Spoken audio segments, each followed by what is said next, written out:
गांव के बाहर एक छोटा सा आश्रम था, जहां हर शाम दीप जलते और सवालों की रोशनी फैलती। उसी आश्रम में रहने वाला अर्जुन अक्सर उलझन में रहता, मांस खाना पुण्य है या पाप। ये सवाल उसके मन में इसलिए उठा क्योंकि उसके घर में मां शाकाहारी थी और पिता कभी कभी मांस खाते थे। एक दिन अर्जुन ये प्रश्न लेकर गुरुजी के पास पहुंचा। गुरुजी मुस्कुराए और बोले, उत्तर किताबों में नहीं, कर्म में छुपा है। उसी रात गांव में अकाल की खबर आई। कई परिवारों के पास भोजन नहीं था। अर्जुन ने देखा, एक शिकारी ने शिकार किया, पर उसने मांस अपने लिए नहीं रखा, उसने भूखों में बांट दिया। वहीं एक धनी व्यक्ति ने शाकाहारी भोजन होते हुए भी किसी की मदद नहीं की। अर्जुन के मन में हलचल मच गई।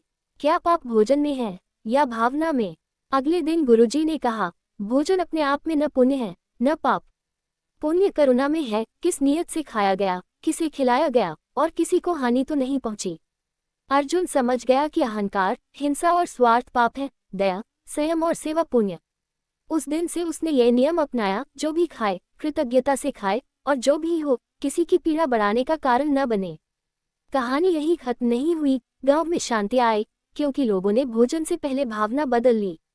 तब अर्जुन ने मन ही मन कहा, पुण्य या पाप थाली में नहीं, दिल में होता है। कुछ दिन बाद गांव में एक उत्सव आया। हर घर में पकवान बने, कहीं दाल चावल, कहीं सब्जियां, कहीं मांसाहार। उत्सव की खुशी में भी अर्जुन का मन सजग था। उसने देखा कि कुछ लोग स्वाद के लिए जरूरत से ज्यादा खाते और कुछ लोग पड़ोसी की थाली देखकर ईर्ष्या करते। वहीं कुछ ऐसे भी थे जो अपनी थाली आधी छोड़कर किसी भूखे बच्चे को दे देते। उत्सव के बीच एक बूढ़ी अम्मा आई। उनके पास कुछ नहीं था। अर्जुन ने अपनी थाली आगे बढ़ाई।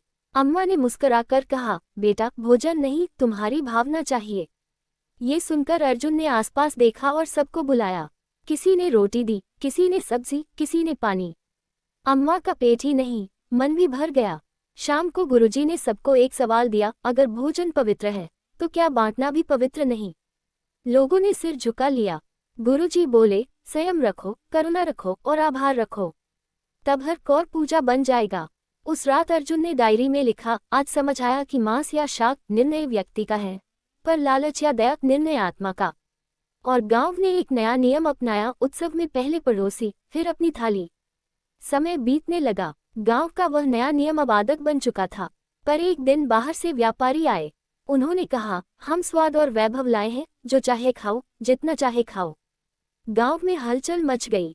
कुछ लोग आकर्षित हुए, कुछ डरे कि कहीं पुरानी सीख टूट न जाए। अर्जुन चुपचाप सब देख रहा था। रात को उसने देखा, कुछ लोग ज्यादा खाने से बीमार पड़ गए और बचा हुआ भोजन फेंक दिया गया। वहीं एक साधारण परिवार ने थोड़ा सा ही बनाया, पर मुस्कान के साथ पड़ोसी को भी बुलाया। अर्जुन का मन भारी हो गया, क्या सुविधा आते ही विवेक चला जाता है। सुबह गुरुजी ने सबको पीपल के नीचे बुलाया। उन्होंने जमीन पर गिरे अन्न के दाने उठाए और बोले, जब भोजन का अपमान होता है तब वह पाप बनता है, जब भोजन का सम्मान होता है तब वही पुण्य बन जाता है। लोगों की आंखें खुल गईं। व्यापारी भी सिर झुकाकर बोले, हम स्वाद लाए थे, पर सीख ले जा रहे हैं।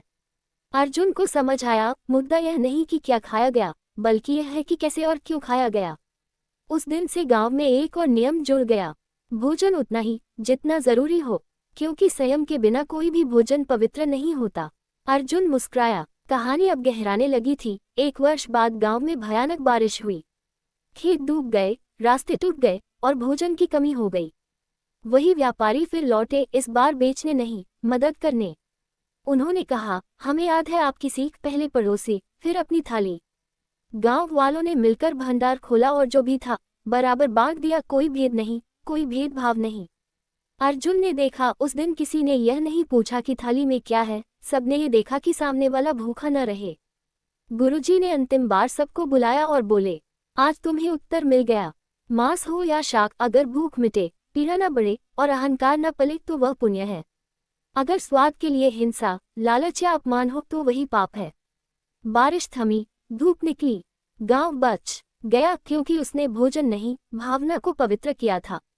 अर्जुन ने आंखें बंद कर मन में प्रण लिया, मैं जो भी खाऊंगा आभार से, और जो भी होगा बांट कर। कहानी का उत्तर सरल था। बारिश के बाद गांव धीरे धीरे संभलने लगा। खेतों में नई हरियाली आई, पर सबसे बड़ा बदलाव लोगों के मन में था। अब जब भी कोई भोजन करता, एक पल रुककर सोचता, क्या यह मेरा अधिकार है या किसी और की जरूरत पहले है। ये प्रश्न गांव की आत्मा बन गया। एक दिन पास के शहर से कुछ लोग आए। उन्होंने गांव की शांति देखी और पूछा, तुम्हारे यहाँ झगड़े क्यों नहीं होते?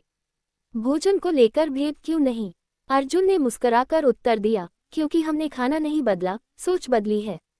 उसने उन्हें वह सीख बताए, आभार, संयम और करुणा। शहर से आए लोग लौटे तो गांव की बात दूर दूर तक फैल गई। लोग समझने लगे कि धर्म केवल नियम नहीं, संवेदना है। किसी ने शाक चुना, किसी ने मांस छोड़ा और किसी ने मात्रा कम की, पर सबने अहंकार छोड़ा। यही असली परिवर्तन था। गुरुजी ने अर्जुन से कहा, अब कहानी पूरी हुई? अर्जुन बोला, नहीं गुरुजी, अब तो ये हर घर में शुरू हुई है। और सच में ये कहानी अब किताबों में नहीं, लोगों की थालियों और दिलों में लिखी जा रही थी। समय के साथ गांव की सीख बच्चों तक पहुंची। एक दिन स्कूल में मास्टर जी ने बच्चों से पूछा, बताओ, अच्छा इंसान कौन होता है? किसी ने कहा, जो झूठ न बोले। किसी ने कहा, जो बड़ों का सम्मान करे। तभी एक छोटी बच्ची उठी और बोली, जो खाने से पहले किसी भूखे को याद करे। पूरी कक्षा शांत हो गई। ये बात अर्जुन तक पहुंची। उसका मन भर आया। उसने सोचा, जिस प्रश्न से यह यात्रा शुरू हुई थी, अब वही उत्तर बनकर अगली पीढ़ी में जी रहा है। उस शाम उसने बच्चों को कहानी सुनाई, कैसे मांस या शाक का विवाद लोगों को बांट सकता है और करुणा उन्हें जोड़ सकती है। गुरुजी ने अंत में बस इतना कहा, जब प्रश्न बदल जाए, मैं क्या खा रहा हूँ से किसका पेट भर रहा हूँ, तब समाज सही दिशा में बढ़ता है। रात को गांव में दीप चले। वे दीप किसी धर्म या भोजन के नहीं थे, वे मानवता के थे। और कहानी फिर आगे बढ़ गई, क्योंकि जहाँ करुणा जिंदा है, वहाँ कोई कहानी कभी खत्म नहीं होती। पौधा पुण्य या पाप थाली में नहीं, नियत में होता है। कुछ समय बाद गांव में एक युवक आया, नाम था वीर। वह बोला, मैं अच्छा इंसान बनना चाहता हूँ, पर समाज हर कदम पर पूछता है, तुम क्या खाते हो? उसके शब्दों में पीड़ा थी। अर्जुन उसे नदी किनारे ले गया। वहाँ एक किसान बीज बो रहा था। अर्जुन ने कहा, देखो, बीज यह नहीं पूछता कि किसान क्या खाता है, वह बस ये देखता है कि हाथ सच्चे हैं या नहीं। वीर चुप हो गया। उसी दिन गांव में एक बीमार परिवार की खबर आई। वीर सबसे पहले पहुंचा। किसी ने दवा दी, किसी ने भोजन। वीर ने बर्तन धोए, पानी भरा और रात भर जागकर सेवा की। किसी ने उससे नहीं पूछा कि उसने क्या खाया था, सबने देखा कि उसने क्या किया। सुबह गुरुजी ने वीर के सिर पर हाथ रखा और बोले, जब कर्म बोलने लगे, तब भोजन का शोर अपने आप शांत हो जाता है।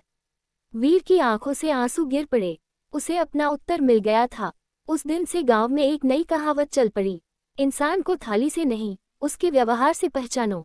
और कहानी अब और भी गहरी हो गई। एक दिन गांव में उपवास का आयोजन रखा गया। कुछ लोग इसे दिखावे की तरह निभा रहे थे, पोस्टर, चर्चा, तुलना। वहीं कुछ लोग चुपचाप अपने अपने ढंग से करुणा का अभ्यास कर रहे थे। अर्जुन ये सब देख रहा था। दोपहर को एक भूखा यात्री आया, जिनके हाथ में उपवास का झंडा था। वे बोले, आज नियम है। और जिनके मन में करुणा थी, उन्होंने बिना बोले पानी और फल आगे बढ़ा दिए। शाम को गुरुजी ने सभा नहीं बुलाई, बस एक पंक्ति लिखकर आश्रम के द्वार पर टांग दी, जो करुणा के बिना उपवास करे, वह खाली पेट है। जो करुणा के साथ खाए, वही भरा हुआ है।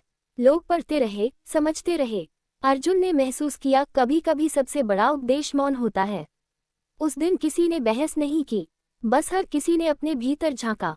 कहानी एक कदम और आगे बढ़ी।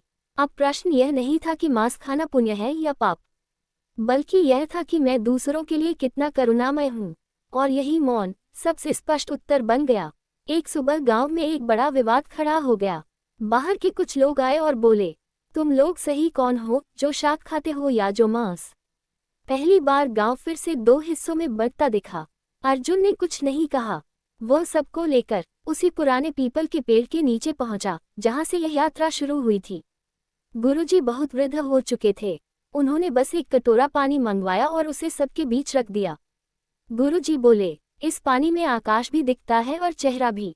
अगर मन अशांत हो तो पानी हिलता है, कुछ साफ नहीं दिखता। अगर मन शांत हो तो सच अपने आप दिख जाता है। लोग चुप हो गए। गुरुजी ने आगे कहा, भोजन पहचान नहीं है, पहचान है। क्या तुम भूखे को देखकर मुरझाते हो या झुक जाते हो? उसी क्षण विवाद खत्म हो गया। किसी ने माफी मांगी, किसी ने हाथ जोड़ लिए। अर्जुन ने महसूस किया, अब किसी अगले भाग की जरूरत नहीं थी, क्योंकि कहानी का अंतिम वाक्य हर दिल में लिखा जा चुका था। पुण्य और पाप भोजन से नहीं, भाव से जन्म लेते हैं। गुरुजी के शब्दों के बाद गांव में एक अजीब सी शांति छा गई, जैसे सबके भीतर कोई दरवाजा खुल गया हो। अगले दिन सुबह सुबह अर्जुन ने देखा, लोग बिना किसी घोषणा के अपने अपने घरों से थोड़ा थोड़ा भोजन निकालकर सामूहिक